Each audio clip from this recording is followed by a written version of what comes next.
It's hard being a puppet, don't you know? Nowadays, people seem to have forgotten what being a true puppet is all about. But it wasn't always this way. For many centuries, puppets were used to entertain people. Puppet heroes spent their time in battling demons, fighting to rescue princesses, and building great cities. A few were even proclaimed gods and goddesses on their little stages. During this golden age of true puppetry, kings and courts and entire cities from around the world surrendered to the magical dance of their strings. But then, things started to go all wrong. Cunning men became aware of the power of puppetry. They began to attach strings to the people around them, with only one thing in mind: control. They took over the courts and the palaces, and they mounted their revolutions.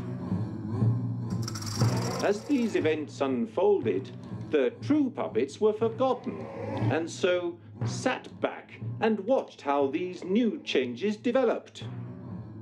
Human puppets became ever more popular, until one day the greatest of these human puppets began commanding lesser puppets to serve them. And so, by using their strings, they took control of others.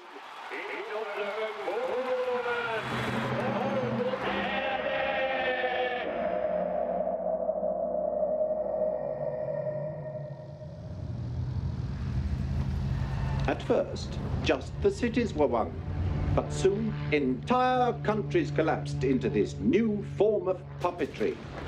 Everybody was trying to lasso everybody else by using their strings.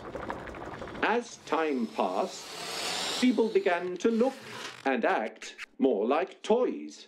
And of course, without their human spirit, they completely lost their freedom to the puppet masters. Faster, bigger, better. Faster, bigger, better. Faster, bigger, better. Faster, bigger, better. Faster, bigger, better. Faster, bigger, better. Faster, bigger, better. Faster, bigger, better. Nowadays, it's puppets controlling puppets.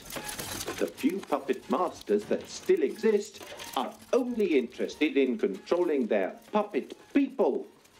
So we, the true puppets of old, no longer have much reason to stay in this world.